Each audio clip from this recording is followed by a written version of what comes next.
So let's start with the topic shortest distance between two lines.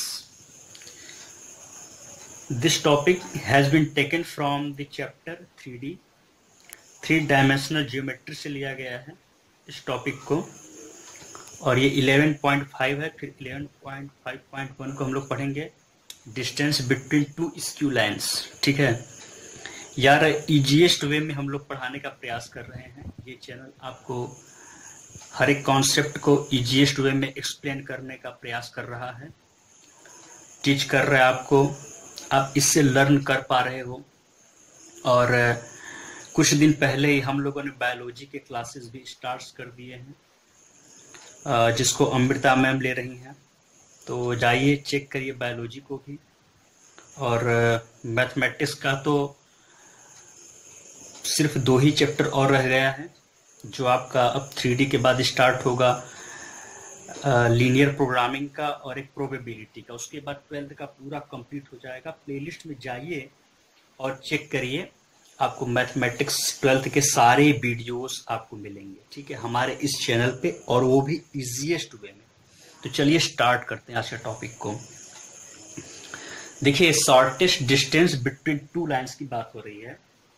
तो एक plane की बात करें जो 3D प्लेन है। ठीक है, 3D प्लेन है, उसमें हम लोग ये देखेंगे कि 2 लाइन्स है। ठीक है, 2 लाइन्स है। अगर 2 लाइन्स एक दूसरे को टच करती हैं इस तरीके से, अगर 2 लाइन्स एक दूसरे को टच करती हैं इस तरीके से, तो इनके बीच जो शॉर्टेस्ट डिस्टेंस होगा वो 0 होगा, क्योंकि यहां से यहां तक का डिस्टेंस क्या होगा, 0 होगा। अगर यही लाइन एक दूसरे के पैरेलल हो यही लाइन एक दूसरे के, तो इनके बीच जो शॉर्टेस्ट डिस्टेंस होगा, इसमें परपेंडिकुलर को ड्रा करने से हम लोग फाइंड आउट कर सकते हैं। परपेंडिकुलर ड्रॉ करके हम इसको फाइंड आउट कर सकते हैं। ठीक है, लेकिन अगर ये दोनों कंडीशन ना हो, अगर प्लेन में 2 लाइन ऐसी हो कि ना तो इंटरसेक्ट करे ना पैरेलल हो, जैसे कुछ इस तरीके का ले लीजिए, ये दिखाया गया है, ये कुछ क्लियर नहीं हो पाएगा, पेपर पे दिखाया गया है, तो उसको आप इमेजिन कर सकते हैं। इमेजिन करिए, तो आपको यहाँ इमेजिन करने का हम प्रयास करा रहे हैं आपको।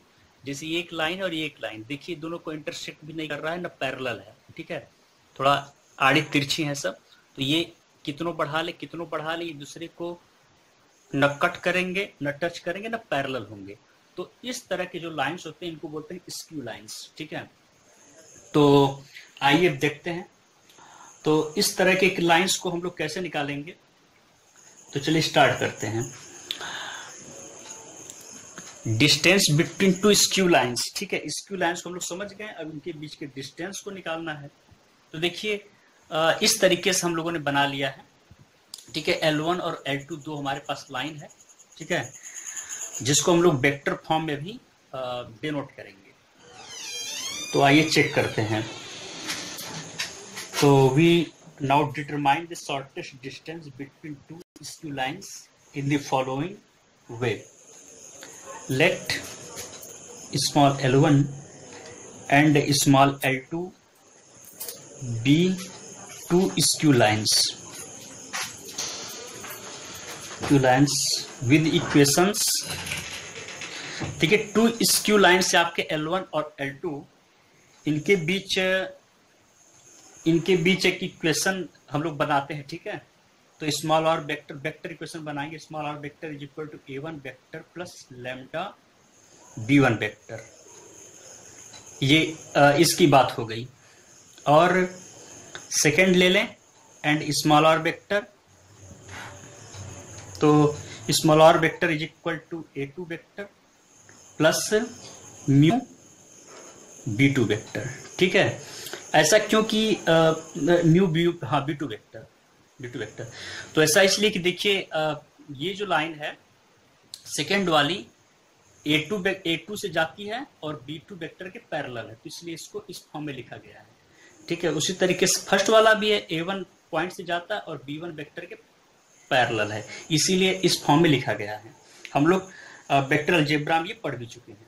ठीक है, तो इसमें हम लोग इसको पढ़ भी चुके हैं। ठीक है, 3D में इसको पढ़ चुके हैं। तो आइए अब आगे स्टार्ट करते हैं। तो take any point capital S on L1। ठीक है, जैसे हम लोग ने S11 लाइन पे S एक पॉइंट लिया और L2 लाइन पे T एक पॉइंट लिया, ठीक है। तो इस तरीके से हमने क्या कर दिया, ST को मिला दिया। तो क्या हो जाएगा कि take any point capital S on L1 with position vector A1 vector, ठीक है, ये A1 वेक्टर है। और ये L2 को लिया, L2 लाइन पे हमने कैपिटल T पॉइंट लिया with position vector A2 vector. Then the magnitude of the shortest distance vector will be to that the projection of ST along the projection of the line of shortest distance, ठीक है। बोला गया है कि ये जो shortest distance है ST, ये क्या होगा, then the magnitude of the shortest distance vector will be equal to that of the projection of ST, ठीक है। तो किसका होगा, ST को निकालना पड़ेगा, ठीक है, ST along the direction of the line shortest distance। यहाँ ये कहा गया है कि then the magnitude of the shortest distance vector will be equal to that of the projection of ST along the direction of the line of the shortest distance। ये जो shortest distance, इसको यहाँ प्रोजेक्ट किया जाएगा तो इसमें theta angle बनेगा। इसको हम यहाँ मूव भी कर सकते हैं, इसको 2D में देखेंगे तब ये चीज़ समझ में आएगी हमको, इसको कैसे मूव करना है, ठीक है। इसको ध्यान समझिए कि अगर इस तरीके से अगर हम ले तो ये एक पैरेलल इस पर बन रहा है और अब इस पॉइंट को मिला दीजिए, ठीक है। तो अब ये देखिए, ये जो पैरेलल है ये 2 पॉइंट है, तो यहाँ से इसको हम मूव कर सकते हैं तो ये थीटा एंगल बनाएगा। वही यहाँ पर समझाने का प्रयास किया जाए, 2D उसको देखने का प्रयास करेंगे। आप इमेजिन करिएगा तो एकदम ईजिली आपको समझ में आ जाएगा, ठीक है। तो उस तरीके से देखा जाए तो अब इस वेक्टर PQ भी देख लेते हैं, क्योंकि इससे कोरिलेट है। तो vector PQ is the shortest distance. Vector PQ क्या है आपका, vector PQ is the shortest distance, यही आपका शॉर्टेस्ट डिस्टेंस है। The shortest distance vector between L1 and L2, ठीक है, L1 और L2 के बीच में शॉर्टेस्ट डिस्टेंस है। Then it being perpendicular to both B1 vector and B2 vector. देखिए यहाँ पर B1 वेक्टर, यहाँ B2 वेक्टर है, तो इन दोनों के परपेंडिकुलर हुआ तभी तो परपेंडिकुलर है। तो जब परपेंडिकुलर है तो इसका जब B1 और B2 का क्रॉस प्रोडक्ट करेंगे तो हमें n कैप मिल जाएगा, जो इसका यूनिट वेक्टर दिखाएगा। तो यहाँ से आप वेक्टर PQ कैसे लिख सकते हैं, वेक्टर PQ को आप यहाँ लिख सकते हैं, अगर ये D कैप, अगर n कैप इसका यूनिट वेक्टर है तो क्या हो जाएगा, इसका हम D अगर डिस्टेंस ले तो क्या हो जाएगा, D स्मॉल n कैप, ठीक है।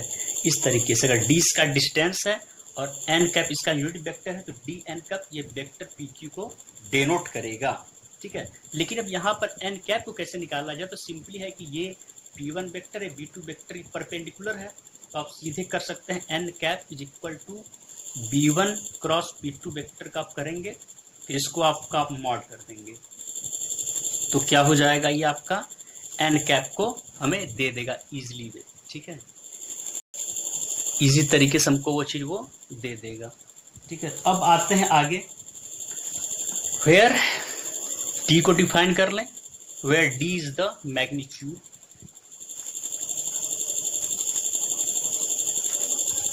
Of the shortest distance, where small d is the magnitude of the shortest distance vector, ठीक है। लेट अब थीटा की बात करें, उस थीटा की जब आप यहाँ देख रहे थे कि जब इसको आप इसके साथ मिलाते हैं तो थीटा एंगल बनाता है, तो उसी को हम लोग देखते हैं इसमें कॉस थीटा लगा करके, ठीक है, बेस अपॉन हाइपोटेनस का रेशियो बना के दोनों वेक्टर्स में कोरिलेट करके तो इजीली हम लोग PQ को निकाल सकते हैं। तो उसको देख लेते हैं, शॉर्टेस्ट डिस्टेंस वेक्टर हो गया, तो let theta be the angle between ST vector and PQ vector, ST vector and PQ vector। Then अब यहां से आप निकाल सकते हैं, देन PQ क्या हो जाएगा आपका, PQ is equal to ST mod cos theta, ठीक है। इस तरीके से हम PQ is equal to ST cos theta निकाल सकते हैं, ठीक है। P Q is equal to S T cos theta. ठीक है, तो बेस अपॉन हाइपोटेनस, ये बेस का काम करेगा और ये हाइपोटेनस का। ठीक है, तो इस तरीके से आप कॉस थीटा जब निकालने जाएंगे तो बट यहाँ से एक और चीज निकाल सकते हैं, कॉस थीटा अगर इसको प्रोजेक्ट किया जाए, यहाँ से ध्यान से देखा जाए कि अगर ये इसका प्रोजेक्शन है, अगर ये इसका प्रोजेक्शन है यहाँ से यहाँ तक, तो हमें सिंपली कॉस थीटा से इसको ऐसे भी निकाल सकते हैं वेक्टर फॉर्म में, cos theta is equal to P Q vector into S T vector. अब इन दोनों का मॉड कर दीजिए, P Q vector dot S T vector, यही तो हम लोग प्रोजेक्शन में करते हैं दो वेक्टर के, तो कॉस थीटा इसका डॉट प्रोडक्ट होता है, इसी तरीके से कॉस थीटा हम लोग यहाँ से प्राप्त कर लेंगे। अब देखिए हमारे पास सिंपल अब सब कुछ हो चुका है, लेकिन एक बात और करना है, सिंस अगर इस एस टी वेक्टर की बात करें, ये जो हमारा एस टी है वेक्टर जो इस तरीके से है, तो इसको हम लोग कैसे लिख सकते हैं, क्योंकि ये इसका जो पॉइंट है, इसका जो पॉइंट है आपका है A1, इसका है A2 vector, A1 vector A2 vector, तो यहाँ पर एस टी वेक्टर जब निकालेंगे तो आपके पास आ जाएगा A2 vector minus A1 vector.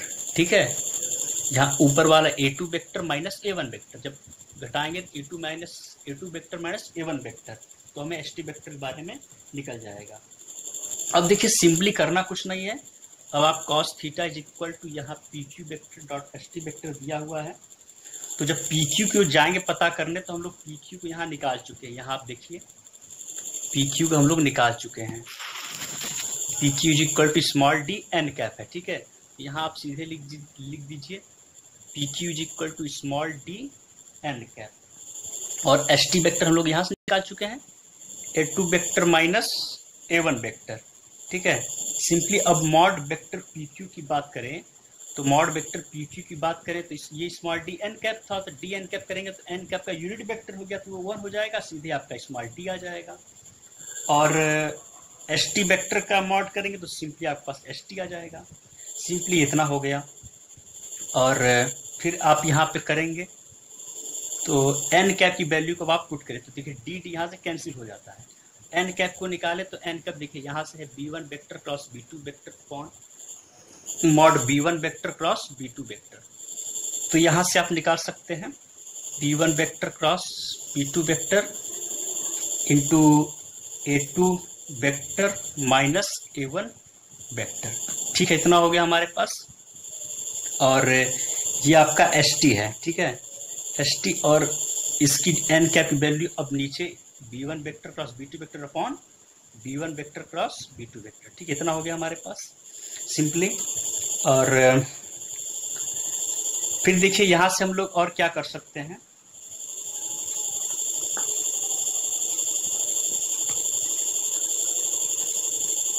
N cap को हम लोगों ने कर लिया, और देखिए यहाँ से B1 क्रॉस B2 भी दिया हुआ है, यहाँ भी B1 क्रॉस B2 है। ठीक है, तो अब यहाँ से हम लोग देखिए ये सिंपली कॉस थीटा की वैल्यू आ गई हमारे पास, किसकी आ गई, कॉस थीटा की। अब यहाँ तक रुक जाइए, अब ध्यान से हम लोग इस कॉस थीटा को पुट करने का प्रयास करेंगे, जो हम लोग लिए थे क्या, P Q is equal to S T cos theta. ठीक है, तो P Q is equal to आप कर दीजिए एस टी कॉस थीटा। अब देखिए जब आप एस टी कॉस थीटा करेंगे तो ये आपका एस टी हो जाएगा, और कॉस थीटा करेंगे तो सिंपली आपके पास ये दिया हुआ है B1 vector cross B2 vector dot A2 vector minus A1 vector upon S T mod B1 cross into B2 cross. ठीक है, तो आप देखेंगे कि यहाँ से एस टी कैंसिल आउट हो जाएगा, सिंपली हमारे पास जो पी क्यू आएगा। अब देखिए पी क्यू हो गया, पहले पी क्यू वेक्टर था तो स्मॉल डी एन कैप था, तो अब जो सिंपली पी क्यू आएगा तो ये सिर्फ मॉड्यूलस की बात कर रहा है, सिर्फ स्केलर की बात कर रहा है, तो ये डिस्टेंस ही है पी क्यू का। ये पी क्यू हम लोग क्या लिए थे, डी लिए थे, तो ये क्या हो जाएगा, small D is equal to mod B1 cross into B2 cross dot A2 vector minus A1 vector upon mod B1 vector cross P2 vector. ठीक है, ये हमें शॉर्टेस्ट डिस्टेंस मिल गया। ठीक है, shortest distance between two skew lines का हमें मिल गया। ठीक है, बिटवीन टू स्क्यू लाइंस। ठीक है, ये हमें मिल गया। अब सिंपली देखिए ये रह गया है कि हमको इसका कार्टेशियन फॉर्म भी निकालना है। ठीक है, तो इसको निकालने के बाद सिंपली कार्टेशियन फॉर्म में इसको कन्वर्ट कर लेते हैं, कन्वर्जन कर लेते हैं कार्टेशियन फॉर्म में। तो आप देख लीजिए यहाँ पे कार्टेशियन फॉर्म, कार्टेशियन फॉर्म में देखेंगे तो यहाँ लिख दीजिए the shortest distance between lines. देखिए पहला जो L1 आपका जो लाइन था उसको कैसे हम रिप्रेजेंट करेंगे, x minus x1 upon A1 is equal to y minus y1 upon B1 is equal to z minus z1 upon C1।